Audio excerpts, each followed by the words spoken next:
Today I want to show you a technique for roasting a deconstructed whole chicken that works better than spatchcocking. Making a leg roast and a breast roast gives you full control of doneness. No part of this chicken is a compromise. Every bit is tender and juicy. It's also easier than spatchcocking. Open up the legs, crack the spine, and voila! You can cook these to roast any which way. Lately, my go-to method has been roasting on a rack over a skillet full of veggies. This has many advantages over roasting directly in a skillet. The first is a tremendous reduction of smoke without dropping the oven heat. And the second is having a built-in side dish without dirtying another pan. Any veggies will do the trick, but since it's the end of summer, I'm going for a ratatouille mix. Normally, ratatouille requires pre-salting and browning of the vegetables, but here we can skip these steps since the high heat of the oven and chicken drippings will give our veggies plenty of browning and flavor. Are you ready? Let's cook! Choose a chicken that is roughly 4 pounds and, if possible, air-chilled. My guide to buying chicken is linked below. Let's trim the wings and save the tips for stock. Now, dangle the chicken by one leg to stretch the skin between the leg and the breast and cut through the skin close to the leg. We want to give as much skin to the breast as possible. Cut through the skin all the way to the spine, going around this most delicious nugget on the back called the oyster. Open up this first leg until it pops open at the joint. Repeat it on the other side. Cut through this flabby skin under the breast and trim big chunks of fat around the thighs. Crack the spine right above the legs, cut through the remaining flesh and skin, and you have the two roasts. All the breast cleanup is optional, but it has its benefits. At the top of the breast, there is a big chunk of fat. Removing it will result in thinner and, in my opinion, tastier skin. Wiggle your fingers under the skin to separate it. This will allow you to salt the chicken under the skin, making dry brining more effective. In other words, you'll get a more tender and juicy breast. Removing the wishbone is completely optional. It makes the chicken easier to carve after it's cooked. Since I need a pretty picture for the video of a nice breast with an attached wing, removing the wishbone is worth it this time, but normally I don't bother. I feel very strongly the chicken breast has to be salted the night before and, if possible, under the skin to be tender and juicy.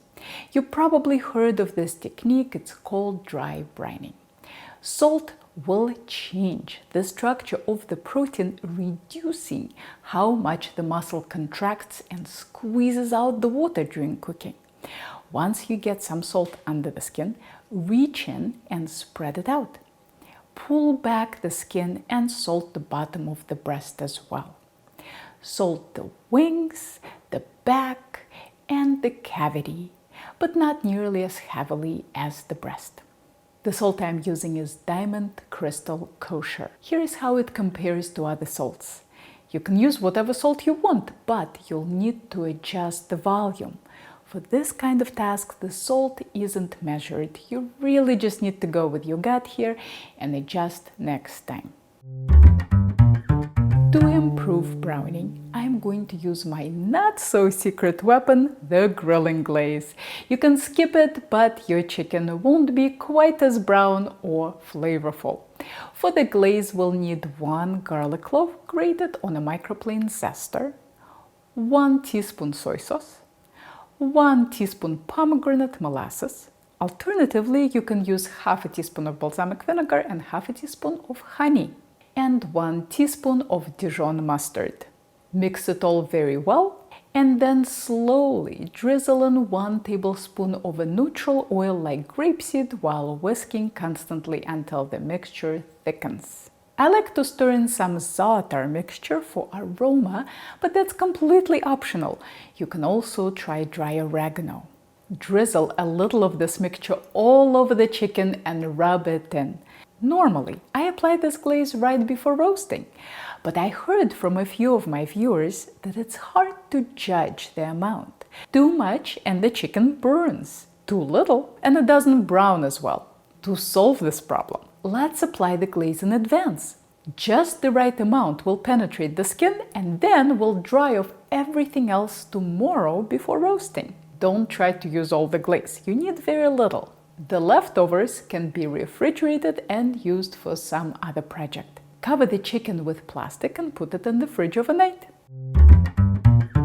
Drying out the chicken in the fridge is tricky business. Most recipes suggest keeping the chicken uncovered in the fridge for as long as 24 hours. From my experience, it results in the skin being too stiff after roasting. It's possible that all the fridges are different. In my fridge, I don't like to dry it for more than 8 hours, and even that is completely optional. If you remember the following morning, remove the plastic wrap, dry the chicken and put it back in the fridge. If not, it's not a biggie, the skin will still be delicious. A convection fan is really useful for this dish. If you have it, set your oven to 450 degrees. If you don't, set it to 475. These temperatures are just suggestions for what to try the first time. All ovens are different, so adjust as needed in the future. Roughly an hour before serving, preheat your oven with a rack in the middle and prep the veggies.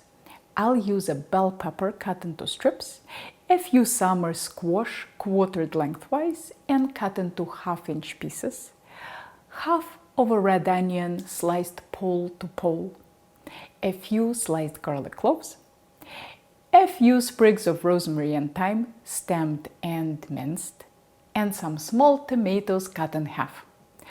All the measurements are up to you. The goal is to create a layer of vegetables in your pan that is roughly 1 inch deep. I like to use a 12-inch pan with straight sides because it allows me to fit the most veggies. Add some pepper, salt, olive oil, and mix well. Place a flat rack on top. Dry the chicken exceptionally well inside and out. Even if you dried it earlier that day, dry it again to make sure it browns. Rub the chicken all over with a tiny amount of neutral oil and place it on a rack skin side down. Place the pan in the middle of the oven and if you have a convection fan, turn it on. Roast until the top browns lightly, about 15 minutes. Flip the breast roast by picking it up by the wings. Flip the leg roast by picking it up by the bones of the drumstick. Oil the skin side lightly and return to the oven for another 15 minutes or until the skin is nicely browned. Take the temp of the legs and the breasts. You want to pull the legs out around 175-180 and the breasts out around 130. My legs are done at this point, but my breasts need another couple of minutes. Once the skin is nicely brown, turn off the convection fan and reduce the oven to 400 degrees. Okay, now my breasts are ready to come out. Make sure you insert the thermometer into the thickest part and then fish around in there to find the lowest temperature. Try multiple spots and be careful that you found the minimum internal temperature and not just some internal temperature. Mismeasuring the temperature of the breast is a very common mistake. Look below for a detailed video of how to do it correctly. Once the breast is done too, put the legs back on the rack and set the rack over a plate. Leave the thermometer in the coolest part of the breast during the resting period. Turn up the oven to 500 degrees. Turn the convection fan back on if you have it and return the veggies to the oven until they are nicely browned. This will take about 5 to 10 minutes. The breast normally needs to rest for about 15 minutes anyway, so the timing works out well. Taste the veggies and correct the seasoning with a splash of balsamic vinegar or some other form of acidity and salt. I like to finish them with a little butter as well. Once the temperature in the breast gets to 150, hold it there for 4 minutes. At this point, it's USDA level of safe and you're ready to serve. 165 recommendation is a way to overprotect the general public who doesn't know how to use thermometers and timers correctly. The link to the detailed USDA guidelines for food service professionals are in the description below. The guidelines for chicken are on page 37. If you want a scientist point of view on this topic, check out Minute Foods video linked below. This is a very tender and juicy chicken, and as you can see, it's completely opaque. Even the most conservative diner wouldn't be squeamish about it. Make sure you save the carcass and every single bone for stock. I freeze them in gallon-sized Ziploc bags, and once I accumulate 2 bags, I make stock. Pour the chicken juices over the veggies. Slightly pink juices are perfectly normal, especially if your chicken was air-chilled. Place the chicken on top and enjoy. Crispy skin on a roast chicken is a myth. Even if it's crispy out of the oven, it will soften out as the chicken rests, assuming your chicken is juicy. I am okay with that, but if you are not, here is an idea. When the chicken is rested and ready to serve, brown the pieces briefly in a bit of neutral oil. You will lose some juiciness this way, so I don't normally do it.